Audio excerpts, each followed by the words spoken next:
Welcome to Care for Studies. तो CBSE term 2 class 10th का जो क्वेश्चन पेपर है वो आउट हो चुका है, वो रिलीज़ हो चुका है। और जो क्वेश्चन पेपर है उसके पहले हम जनरल इंस्ट्रक्शंस पढ़ लेते हैं। देखो 40 मार्क्स का आपका पेपर होगा और 2 घंटे का टाइम आपको दिया जाएगा।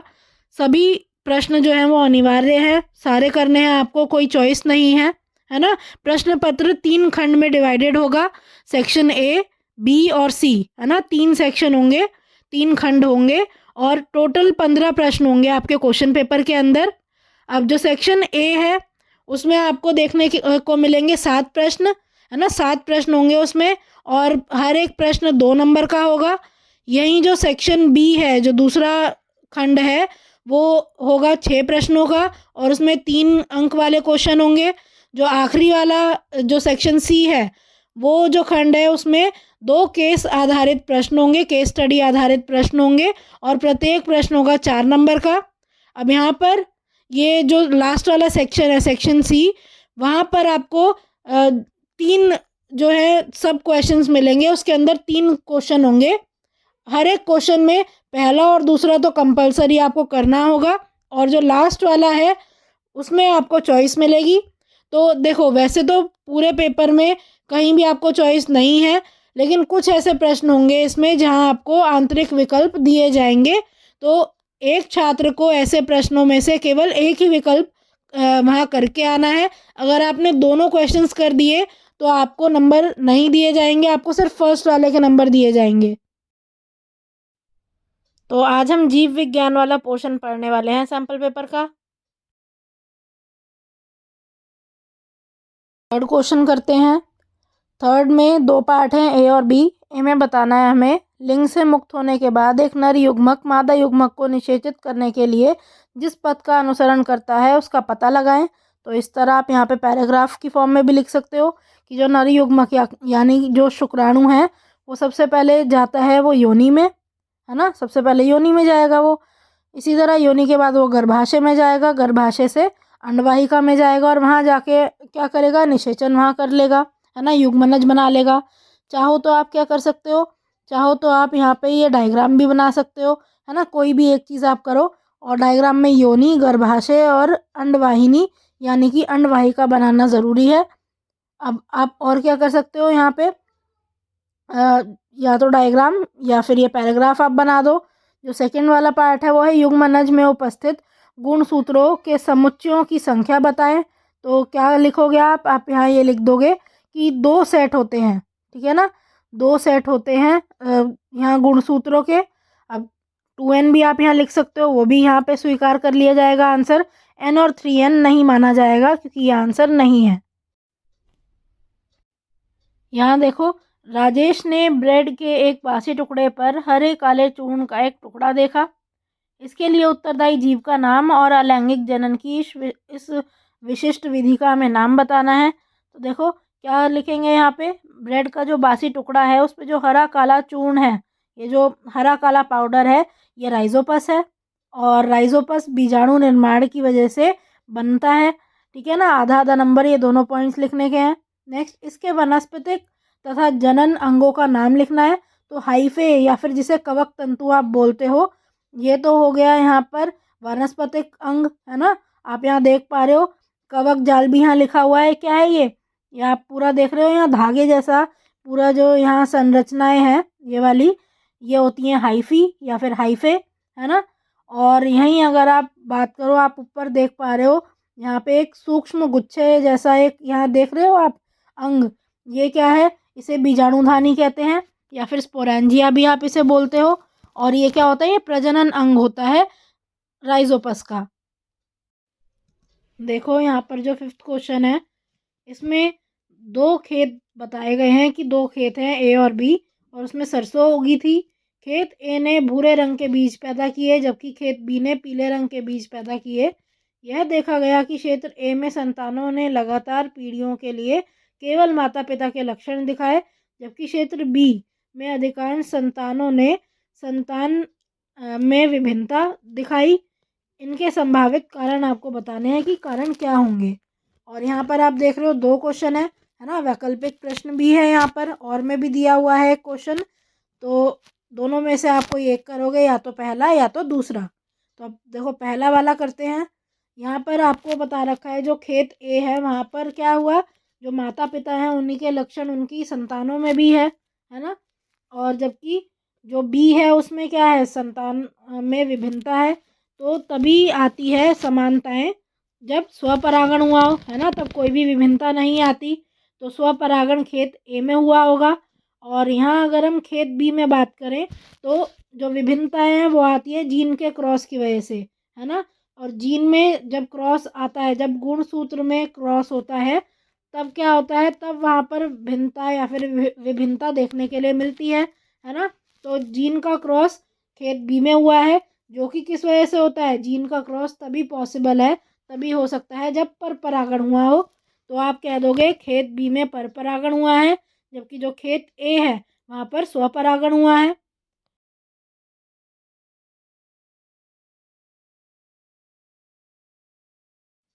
देखो जो अब यहाँ वैकल्पिक प्रश्न है उसमें दिया है, एक अलैंगिक रूप से जनन करने वाली प्रजाति में यदि एक विशेषता एक्स जनसंख्या के 5% में मौजूद है और गुण वाई समान जनसंख्या के 70% में मौजूद है, तो दोनों में से कौन सा लक्षण पहले उत्पन्न होने की संभावना है और कारण बताइए। तो देखो 70% में जो भी मौजूद है ना लक्षण, जो यहाँ गुण वाई है वो पहले आया होगा, है ना। तो यही आप लिख दोगे क्योंकि ये बड़े भाग में है, ज़्यादा जनसंख्या पे लक्षण है, तो ये पहले उत्पन्न हुआ होगा, है ना।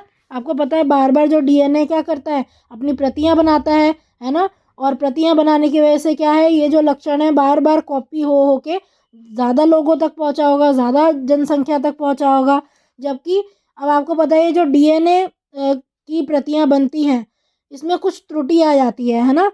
क्या होता है, एकदम सेम कॉपी हर बार नहीं बन पाती, इसमें कुछ त्रुटियां आ जाती हैं, और उसकी वजह से क्या होता है, ये विशेषताएं उत्पन्न होती हैं और नए लक्षण उत्पन्न हो पाते हैं। और अब क्या होगा, यहाँ पर भी डीएनए प्रति बनाने में ही कुछ गलती होती है, इस वजह से विभिन्नता आती है और इस वजह से लक्षण एक्स जो है उत्पन्न हुआ है, और ये बहुत बाद में उत्पन्न हुआ है और इसीलिए कम जनसंख्या पे है। तो जब भी इस तरह का क्वेश्चन आए तो जो भी ज़्यादा जनसंख्या के पास हो ना लक्षण, आप लिख दोगे वो पहले आया है, और जो कम के पास हो वो आप कहोगे वो बाद में उत्पन्न हुआ है। तो अब 7वां क्वेश्चन पढ़ते हैं। यहाँ पर ये बताया गया है कि मच्छरों के प्रजनन को नियंत्रित करने के लिए एक झील में डीडीटी का छिड़काव किया गया था। यह झील से जुड़ी निम्नलिखित खाद्य श्रृंखला है ना। और खाद्य श्रृंखला में पोषी स्तरों को कैसे प्रभावित ये डीडीटी का छिड़काव करेगा, ये हमें यहाँ पे बताना है, और अपने जवाब का हमें औचित्य भी यहाँ साबित करना है। तो आप यहाँ देख पा रहे हो ये पूरा एक जलीय पर्यावरण दिया हुआ है ना। तो सबसे पहले क्या आते हैं, प्लवक, जिसको हम प्लैंकटन भी कहते हैं। इनको खाती है छोटी मछली, छोटी मछलियों को खाती है बड़ी मछली, और बड़ी मछलियों को बाज खाते हैं, ठीक है ना। तो अब देखो क्या होगा, डीडीटी जब हम छिड़कते हैं तो देखो क्या होता है, आप ये सारे पॉइंट्स हैं लिख दोगे। डीडीटी क्या है, एक अजैव नीमनिक कीटनाशक है। आपको पता है पर्यावरण में एज इट इज़ रहता है ना, चाहे कितने ही साल हो जाएं ये डिग्रेड नहीं होता, है ना, ये विघटित नहीं होता आगे। तो ये क्या है, ये एक अजैव नीमनिक कीटनाशक है, और इस कारण क्या होता है, ये जैसे ही इसका छिड़काव होगा ये प्रथम पोषी स्तर में ही, मतलब जो प्लवक है उसके थ्रू ही ये खाद्य श्रृंखला में प्रवेश कर जाएगा, ठीक है ना। तो ये लिखने के यहाँ पे है आधा नंबर कि भाई प्रथम पोषी स्तर में ही ये एंटर कर जाएगा, ये जो है प्रवेश कर जाएगा खाद्य श्रृंखला में। यहीं आपको नेक्स्ट आप क्या पॉइंट लिखोगे, आप नेक्स्ट लिखोगे कि अजैव नीमनिक कीटनाशक होने के कारण क्या होगा, प्रत्येक पोषी स्तर में ये जो कीटनाशक है ये बढ़ता ही जाएगा, इसका स्तर बढ़ता ही जाएगा, है ना, ये जमा होता रहेगा। और इस घटना को हम जैविक आवर्धन के रूप में जानते हैं, है ना। तो जैविक आवर्धन क्या होता है ये पता होना चाहिए। रसायन की मात्रा किसी भी पोषी स्तर में लगातार बढ़ते जाना, मतलब जैसे जैसे पोषी स्तर बढ़ते रहेंगे वैसे वैसे रसायन जो है वो ज़्यादा जमा होता रहता है ना, बॉडीज़ के अंदर। तो यही जो पूरी घटना है इसको हम जैविक आवर्धन बोलते हैं। तो आपको जैविक आवर्धन यहाँ लिखना होगा, इसका 1 नंबर। और लास्ट में आप लिख दोगे कि जो सबसे उच्चतम स्तर है ना, उस जो कि किसका है यहाँ पे, बाज का है, तो इसमें कीटनाशक सबसे ज़्यादा पाया जाएगा, ये लिखने का है आधा नंबर। और टोटल ये जो क्वेश्चन है ये 2 नंबर का है। तो वैकल्पिक प्रश्न जो 7 का है वो कुछ इस तरह से है। निम्नलिखित खाद्य श्रृंखला में ऊर्ध्वाधर तीर पर्यावरण में खोई हुई ऊर्जा को इंगित करते हैं और क्षैतिज तीर अगले पोषी स्तर पर स्थानांतरित होने वाली ऊर्जा को इंगित करते हैं। 3 लंबवत तीरों ए, सी और ई में और 2 क्षैतिज तीरों बी और डी में से कौन अधिक ऊर्जा हस्तांतरण का प्रतिनिधित्व करेगा, ये हमें यहाँ बताना है और अपने उत्तर के लिए कारण भी बताना है। तो हमें बताना है ए, सी और ई में से ज़्यादा हस्तांतरण ऊर्जा का किस में हो रहा है और बी और डी में से ज़्यादा हस्तांतरण किस में हो रहा है, ये बताना है हमें। तो देखो जो ए, सी और ई है इसमें से तो ए सबसे ज़्यादा ऊर्जा को हस्तांतरण करेगा, है ना। ऊर्जा का हस्तांतरण सबसे ज़्यादा कहाँ होगा, ए में होगा। इसी तरह बी और डी में सबसे ज़्यादा हस्तांतरण बी में होगा, है ना, सबसे ज़्यादा ट्रांसफ़र बी में होगा। अब ये लिखने का आधा आधा नंबर है। अब नेक्स्ट हमें यहाँ कारण भी बताना है। तो देखो जो पौधे होते हैं ये क्या होते हैं, सबसे किसी भी खाद्य श्रृंखला में सबसे पहले होते हैं ये, है ना। तो ये क्या है, ये प्रथम जब भी जो प्राथमिक उपभोक्ता हैं वो पौधों को खाते हैं तो क्या होता है, बहुत ज़्यादा हिस्सा जो ऊर्जा का होता है वो तो पर्यावरण में चला जाता है ना। पर्यावरण में ऊर्जा के रूप में चला जाता है और वहीं नष्ट हो जाता है और कुछ मात्रा पाचन में और काम करने में चली जाती है, बाकी सब वृद्धि और प्रजनन में लगती है वहाँ पर, है ना। तो इसीलिए क्या कहोगे आप, जो सबसे ज़्यादा जो ट्रांसफ़र है कहाँ होता है, यहाँ ए में और यहाँ बी में होता है। अब चाहो तो आप यहाँ इस तरह से लिख सकते हो या आप चाहो तो क्या लिख सकते हो, आप 10% लॉ भी लिख सकते हो, 10% ऊर्जा स्थानांतरण का नियम भी लिख सकते हो, है ना। उसकी परिभाषा लिख सकते हो कि क्या होता है उसमें। इस नियम के अनुसार किसी भी श्रृंखला में एक पोषी स्तर पर उपलब्ध ऊर्जा का केवल 10% ही दूसरे पोषी स्तर पर स्थानांतरित होता है। तो जो 10% है वो ऊर्जा दूसरे उसमें जाएगी। मान लीजिए अगर यहाँ पर 1000 जूल है, ठीक है, 1000 जूल ऊर्जा है, तो यहाँ से यहाँ जब आएगा तो क्या होगा, यहाँ 10% ही जाएगा, मतलब 100 जूल जाएगी। और यहाँ से यहाँ जब होगा तो क्या होगा, 10 जूल ही बचेगी यहाँ पे। तो देखो यहाँ पे अगर आप बात करो कितने का हस्तांतरण हुआ, देखो 1000 में से अब यहाँ पे 100 ही रह गया तो 900 जूल का हस्तांतरण हो गया। यहाँ पे बताओ, यहाँ 90 जूल का हुआ है हस्तांतरण, ज़्यादा कहाँ हुआ है, यहाँ हुआ है। तो जब भी पौधे को कोई भी प्राथमिक उपभोक्ता खाएगा वहाँ पर सबसे ज़्यादा हस्तांतरण आपको देखने मिलेगा और जो ऊर्जा है वो सबसे ज़्यादा नष्ट भी यहीं पर होगी। देखो अब यहाँ 10th क्वेश्चन में ये कहा हुआ है कि मटर के 2 पौधे एक गोल पीले बीज के साथ और दूसरा झुर्रीदार हरे बीजों के साथ F1 संतान पैदा करता है जिसमें गोल पीले बीज होते हैं।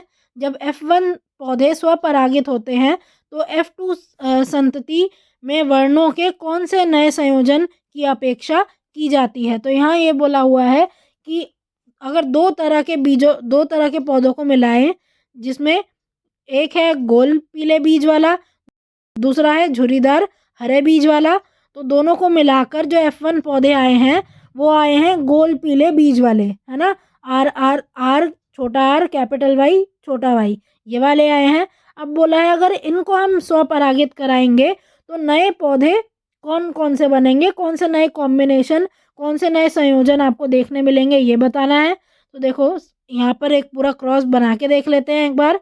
सबसे पहले कैपिटल आर कैपिटल वाई मतलब गोल पीले बीज लिए हैं, है ना, ये वाला पौधा लिया, इसको हम क्रॉस करा रहे हैं, हम इसे क्रॉस करा रहे हैं छोटा आर छोटा वाई, है ना, इसके साथ हम करा रहे हैं, है ना। ये क्या है, ये है झुर्रीदार हरा, ये झुर्रीदार हरा पौधा है। अब क्या करो आप, आर वाई और छोटा आर छोटा वाई दोनों में से आपने ये युग्मक देख लिए और दोनों को क्या कराओ, क्रॉस कराओ। क्रॉस करा के यहाँ पे देखो कुछ इस तरह से आप क्रॉस करा दोगे। जो कैपिटल आर कैपिटल वाई है वो आप लिख दो इस तरह। ये कहाँ से आया है, पहले वाले जनक से आया है, पहले पौधे से आया है। जो छोटा आर छोटा वाई है ये वाले युग्मक दूसरे वाले से आए हैं। दोनों को क्रॉस कराओ और यहाँ लिख दो कैपिटल आर कैपिटल वाई छोटा Y. Next capital R capital Y small Y. Capital R small R capital Y small Y. इसी तरह चारों क्या बने, चारों यहाँ पे यही बने, है ना, चारों यहाँ पे यही बने। क्या सारे आप देख रहे हो, capital R small R capital Y small Y यही बने। तो मतलब गोल पीले बीज यहाँ बने हैं। अब देखो ये चीज़ तो ऑलरेडी यहाँ गिवन है, मैंने आपको दिखाया इसलिए दिया कि आपको पता होना चाहिए ये बना किस लिए और किस तरह से बना है। F1 संतति में सारे capital R small R capital Y small Y बने, है ना, यही वाले बने, गोल पीले बीज बने। अब इनको हम क्या करेंगे, बोला है यहाँ पे इनको अब हम स्वपरागित कर रहे हैं, है ना, स्वपरागित कर रहे हैं। तो देखो स्वपरागित जब करेंगे तब बोला है कि F2 संतति आएगी और उसमें हमें बताना है कौन से नए संयोजन बने। तो देखो कौन कौन से नए बनेंगे, तो यहाँ हमें गोल हरे बीज भी देखने मिलेंगे और झुर्रीदार पीले बीज देखने को भी मिलेंगे जब हम आगे क्रॉस करेंगे, है ना। तो किस तरह क्रॉस करेंगे अभी देखते हैं। देखो अब इससे हम क्या करेंगे, युग्मक बना लेंगे, कैपिटल आर कैपिटल वाई, एक यहाँ पे युग्मक बन जाएगा। कैपिटल आर जो है वो छोटे वाई से भी मिल सकता है और कैपिटल आर छोटा वाई बना सकता है। अब ये छोटा आर है, ये छोटे वाई वो कैपिटल वाई से मिलके स्मॉल आर कैपिटल वाई बना सकता है और ये छोटे आर वाई आपस में मिलके स्मॉल आर स्मॉल वाई बना सकता है ना। तो अब आपको इस तरह के दो पौधे लेने हैं, तो मतलब दोनों दूसरे से भी सेम युग्मक आएगा। अब आप इस तरह से टेबल बना दो एक, और दोनों को अब हम क्रॉस कराएंगे यहाँ पे, है ना, कुछ इस तरह से टेबल बनाएंगे।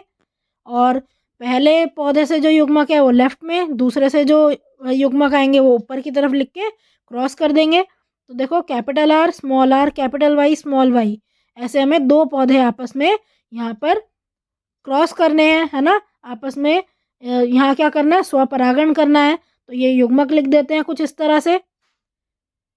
देखो कुछ इस तरह से यहाँ पे युग्मक आ जाएंगे, सारे आपने यहाँ लिख दिए। ऐसे ऊपर की तरफ भी लिखो आप यहाँ पे इसी तरह से, कुछ इस तरह से यहाँ कंप्लीट हम यहाँ लिख सकते हैं। अब क्या करो, क्रॉस करना स्टार्ट करते हैं। यहाँ आएगा कैपिटल आर कैपिटल वाई, इसी तरह से बाकी भी आप लिखोगे, कैपिटल आर स्मॉल वो कैपिटल वाई स्मॉल वाई, और इस तरह से जितने भी अब यहाँ पर हैं आप उसे पूरी इस टेबल को कंप्लीट कर सकते हो। तो कंप्लीट करने के बाद ये स्क्वायर कुछ इस तरह दिखेगा। ये क्या है, F2 संतति मैंने यहाँ बना दी है ना, F2 संतति यहाँ कंप्लीट कर दी है। अब देखो यहाँ पर अगर हम देखें कौन कौन से बीज बने हैं, एक तो गोल पीले बीज वाले पौधे बने होंगे। देखो येलो को मैंने इस तरह येलो से ही रिप्रेजेंट किया है ना, येलो रंग से लिखा है, पीले रंग से लिखा है। अब गोल कितने होंगे, गोल पीले कौन कौन से बने होंगे यहाँ, गोल पीले देखो एक तो ये है ना, एक भी आप कैपिटल आर देखो तो क्या कहोगे आप, कैपिटल आर आप एक भी देखोगे तो कहोगे कि क्योंकि ये प्रभावी लक्षण है इसीलिए वो गोल बना होगा। तो 1 2 3 4 5 6 7 8 9, 9 तो गोल पीले बने हैं यहाँ पर। गोल हरे देखो, हरे में देखो 1 2 और ये 3 बने हैं गोल हरे। झुरीदार पीले देखो, मतलब हमें दोनों स्मॉल आर देखने हैं, है ना, येलो वाले में तो 1 2 3 है ये, और झुरीदार हरा देखो ये आखिरी वाला इकलौता है ये। अब यहाँ पर हमें बताना था कि स्टार्टिंग में तो हमने क्या लिया था, गोल पीला स्टार्टिंग में लिया था, इसी तरह झुरीदार हरा हमने पहले लिया था, है ना।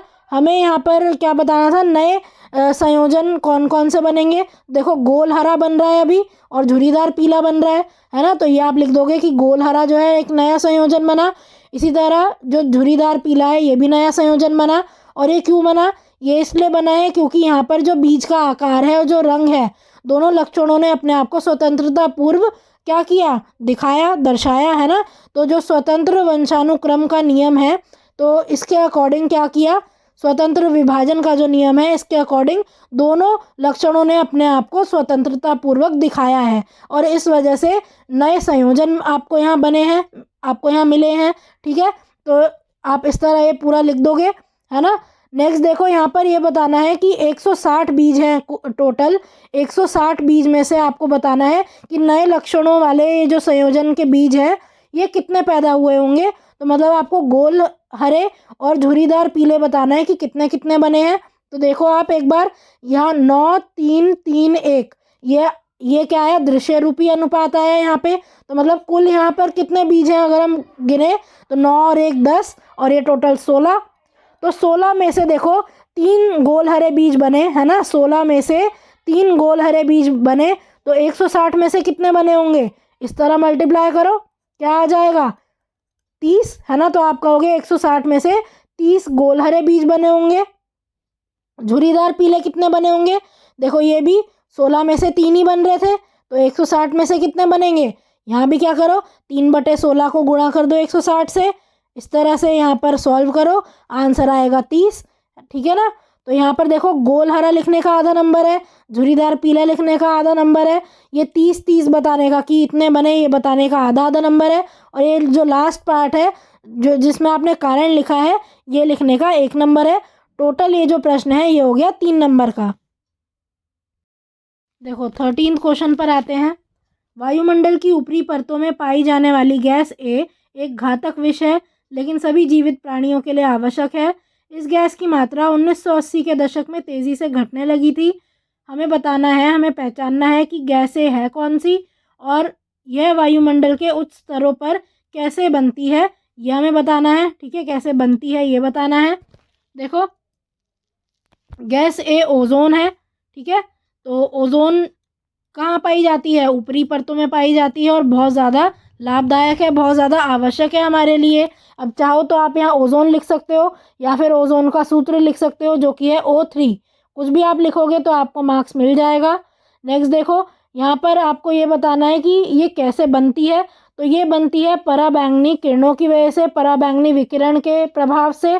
क्या होता है, जो ऑक्सीजन के अणु होते हैं, आपको पता है वो एटमॉस्फेयर में है, वायुमंडल में है। क्या होता है, ऑक्सीजन के जो अणु हैं वो टूट जाते हैं पराबैंगनी किरणों की वजह से, और वो विघटित होकर क्या बनते हैं? स्वतंत्र ऑक्सीजन परमाणु बनते हैं, है ना। अब ये जो स्वतंत्र परमाणु हैं ऑक्सीजन के, ये क्या करेंगे, ये ऑक्सीजन के अणुओं के साथ जुड़ जाते हैं, उनके साथ संयोजित हो जाते हैं और बनाते हैं ओजोन, ठीक है। इस तरह ओजोन बनता है। चाहो तो आप यहाँ इस पैराग्राफ फॉर्म में भी लिख सकते हो, या फिर आप चाहो तो इसका एक समीकरण है वो भी लिख सकते हो, जहाँ पे आप देख रहे हो। देखो ऑक्सीजन का ये क्या है, अणु है, पराबैंगनी किरणों की वजह से ये स्वतंत्र ऑक्सीजन परमाणु में तब्दील हो गया, है ना, विघटित हो गया। अब ये जो यहाँ पर परमाणु है ये ऑक्सीजन के अणु के साथ मिलकर ओजोन बना रहा है। तो अगर आप ये समीकरण लिखोगे तब भी मार्क्स मिल जाएंगे, और अगर आप पैराग्राफ लिखोगे तब भी मार्क्स मिल जाएंगे। देखो नेक्स्ट में हमें ये बताना है कि जो ओजोन परत है ये क्यों आवश्यक है, और ये क्यों इसका ह्रास हो रहा है, ये बताना है। देखो ओजोन पृथ्वी की सतह की रक्षा करती है, किससे? पराबैंगनी किरणों से, और पराबैंगनी किरणें सूर्य द्वारा छोड़ी जाती हैं। पराबैंगनी किरणें क्या करती हैं, हमारी त्वचा के लिए बहुत ज़्यादा हानिकारक है, कैंसर भी कर सकती हैं ये, है ना। त्वचा का कैंसर होता है पराबैंगनी किरणों की वजह से। तो इससे हमें ओजोन की परत बचा लेती है, और ओजोन की परत का ह्रास क्लोरोफ्लोरोकार्बन या फिर जिसको हम CFC कहते हैं इसकी वजह से होता है, जो कि फ्रिज में होती है, रेफ्रिजरेंट में होती है, या फिर अग्निशमन में भी होती है ना। तो अग्निशमन और रेफ्रिजरेंट मतलब कहाँ पाई जाती है CFC, ये लिखने का यहाँ आधा नंबर है। CFC की वजह से ह्रास हो रहा है, ये लिखने का आधा नंबर है। और ओजोन हमें किस तरह से बचाती है, और ओजोन कहाँ पाई जाती है, मतलब कौन जो है रिलीज़ करता है, कौन छोड़ता है जो है पराबैंगनी किरणें, ये सब लिखने का फिर से यहाँ आधा नंबर है। टोटल ये पूरा क्वेश्चन यहाँ हो गया 1.5 नंबर का, और फर्स्ट पार्ट भी है यहाँ 1.5 नंबर का, और टोटल ये जो क्वेश्चन है ये है 3 नंबर का। तो अब यहाँ पर 14 क्वेश्चन स्टार्ट करते हैं। देखो 14th क्वेश्चन जो है सेक्शन सी में आता है। अब सेक्शन सी में 2 क्वेश्चंस हैं, एक तो क्वेश्चन नंबर 14 और एक क्वेश्चन नंबर 15, और दोनों ही क्वेश्चन 4 नंबर के हैं। अब देखो यहाँ पे जो 14th और 15th क्वेश्चन है, यहाँ पे ये 2 केस स्टडी आधारित प्रश्न है, और आपको यहाँ पे केस स्टडी आधारित प्रश्न में अंदर 3 उप प्रश्न मिलेंगे, और उन 3 उप प्रश्नों में से जो ए और बी भाग है वो तो अनिवार्य है, वो दोनों आपको करने ही करने हैं। लेकिन जो सी वाला आपको मिलेगा यहाँ प्रश्न, उसमें एक आंतरिक विकल्प आपको प्रदान किया जाएगा। मतलब अब यहीं आप देख लो, यहाँ ए और बी तो कंपलसरी है, आपको करना ही करना है। सी में देखो एक ये क्वेश्चन है, एक ये क्वेश्चन है, इन दोनों में से आपको कोई एक करना है, ठीक है ना, कोई एक करके आना है। तो चलो अब स्टार्ट करते हैं, पूरा ये डिस्कस करते हैं। देखो साहिल ने जीन के वंशानुक्रम पैटर्न का अध्ययन करने के लिए एक प्रयोग किया। उसने मटर के लंबे पौधे को छोटे मटर के पौधे के साथ क्या किया, यहाँ पे क्रॉस कराया, पार करवाया, है ना, और F1 पीढ़ी में सभी लंबे पौधे प्राप्त किए। अब यहाँ पे पूछा गया है, पहले हम कर लेते हैं ए और बी पार्ट, वैकल्पिक प्रश्न बाद में करेंगे, मतलब सी के जो 2 पार्ट्स हैं वो बाद में करेंगे। देखो F1 पीढ़ी में मौजूद जीन का सेट क्या होगा। सबसे पहले तो ये बताना है कि F1 पीढ़ी में जो भी अब यहाँ पर बीज आएंगे उसमें क्या जीन का सेट होगा, ये बताना है। और 1 नंबर का क्वेश्चन है ये। तो देखो यहाँ पे आंसर क्या है, F1 जनरेशन में कैपिटल टी स्मॉल टी, ये होगा जीन का सेट। कैसे, एक बार देखते हैं क्या किया गया है। यहाँ पर एक तो ले लिया गया है, सबसे पहले एक लंबा पौधा लिया था, है ना, और एक छोटा पौधा लिया था, है ना, दोनों को क्या किया था, क्रॉस कराया था। अब देखो यहाँ से जो अलील्स आए वो क्या आएंगे, टी और टी, इसी तरह युग्मक बनाओगे आप। यहाँ से जब बनाओगे क्या बनाओगे, छोटा टी, यही 2 बनेंगे। अब क्या करो, यहाँ पे क्रॉस कर दो इन्हें, है ना। क्रॉस करने के लिए क्या करोगे आप, इस तरह से बॉक्स बनाओगे, ये युग्मक यहाँ लिखोगे, है ना, ये वाले आप यहाँ लिख दो, टी और टी, है ना, इस तरह से लिख दिया। अब क्या करोगे आप, पूरा इसे क्रॉस कर दो, यहाँ पे क्या आएगा, ये टी और ये टी, है ना, कैपिटल टी स्मॉल टी। यहाँ क्या आएगा, ये वाला टी और ये ऊपर वाला T, capital T small T, और यहाँ भी कैपिटल टी स्मॉल टी। अब देख लो चारों क्या आए हैं, चारों आए हैं कैपिटल टी स्मॉल टी, मतलब चारों कैसे हैं, चारों लंबे पौधे बने होंगे, है ना। जो कैपिटल टी है, जो लंबाई है, वो क्या है, प्रभावी लक्षण है। और एक भी अगर बड़ा वाला टी आ गया तो वो पौधा क्या होगा, लंबा होगा, है ना।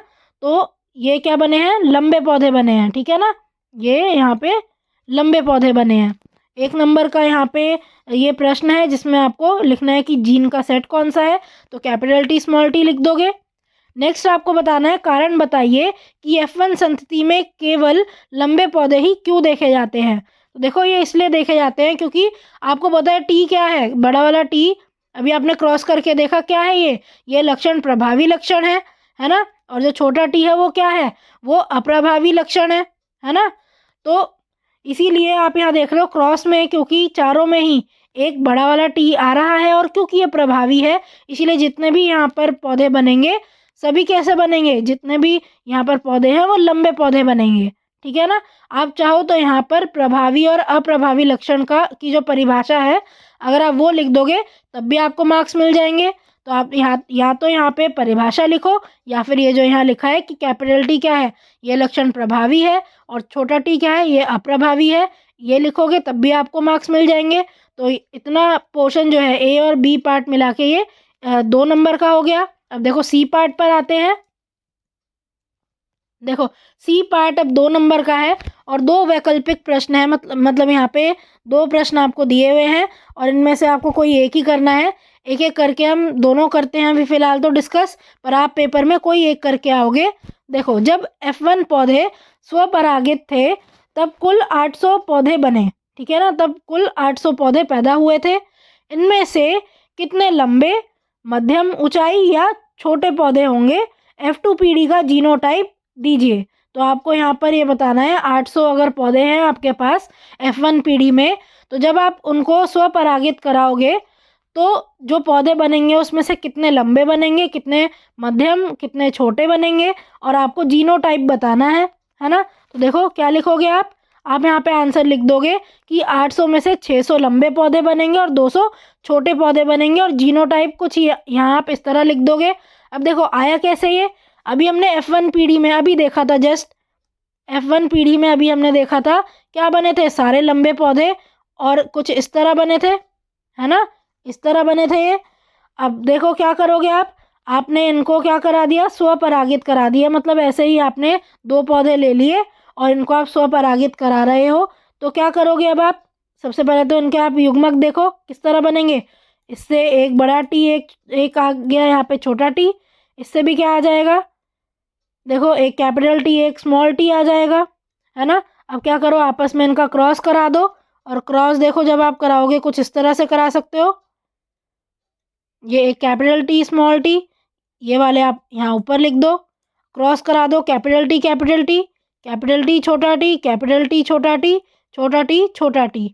तो आप देख रहे हो ये क्या है, यहाँ पे देखो 1 2 3, 3 में आप देख रहे हो बड़ा वाला टी आ रहा है, मतलब ये क्या होंगे, ये लंबे पौधे होंगे, है ना। 3 यहाँ पर लंबे पौधे होंगे, है ना, 3 लंबे पौधे होंगे, क्योंकि एक प्रभावी लक्षण आ गया है यहाँ पे।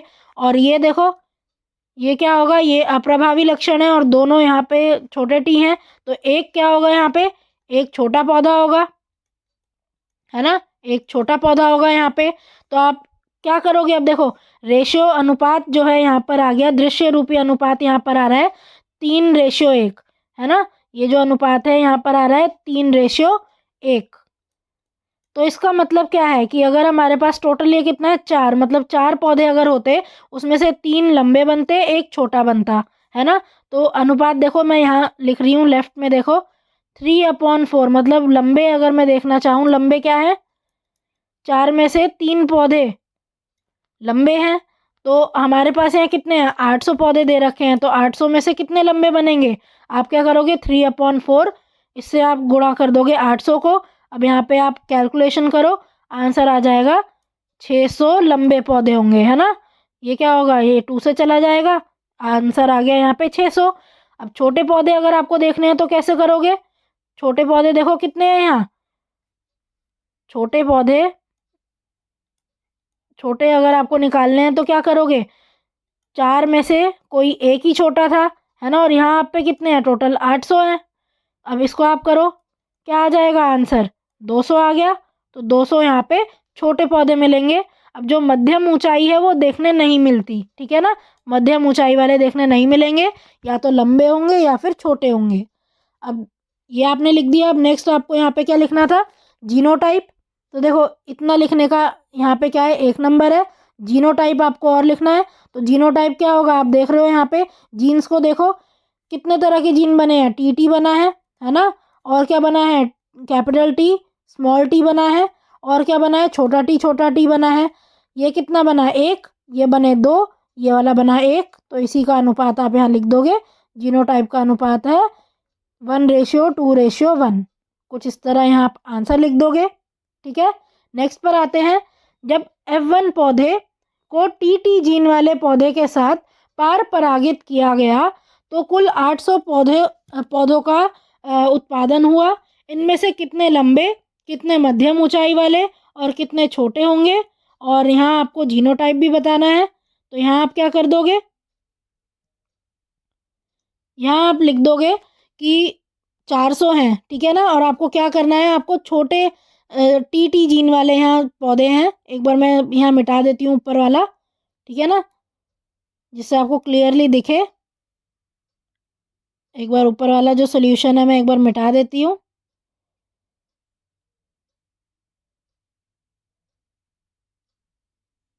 देखो क्या करना है यहाँ पे, यहाँ आपको बोला है कि आपके पास छोटे टी ये वाला जीन वाले आपके पास पौधे हैं, और इनको आपने पार परागित किया है, ठीक है ना, और कुल 800 पौधे हैं आपके पास।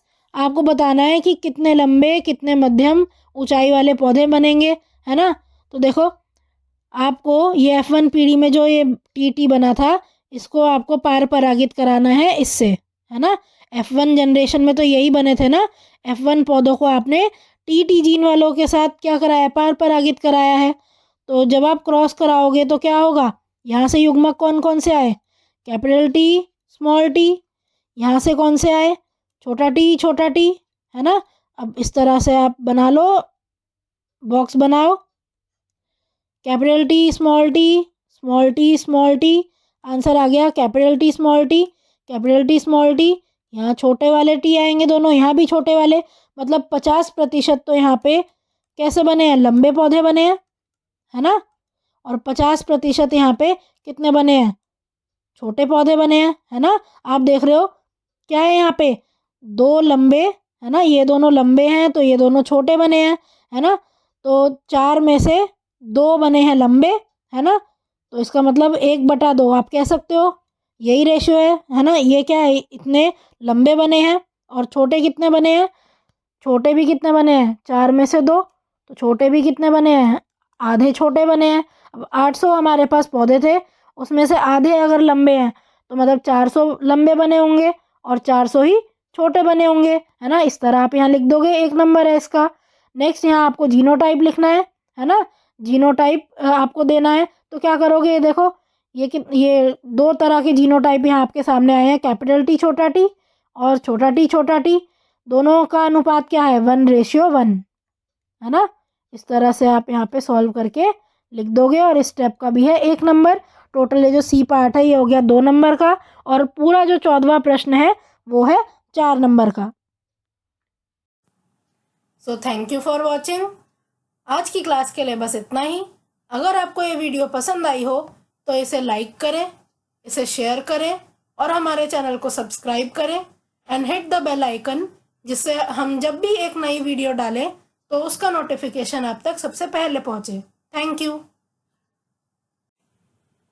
आप अपने डाउट्स, सजेशंस और आपको जिस भी टॉपिक पर वीडियो चाहिए हमें कमेंट करके बताएं।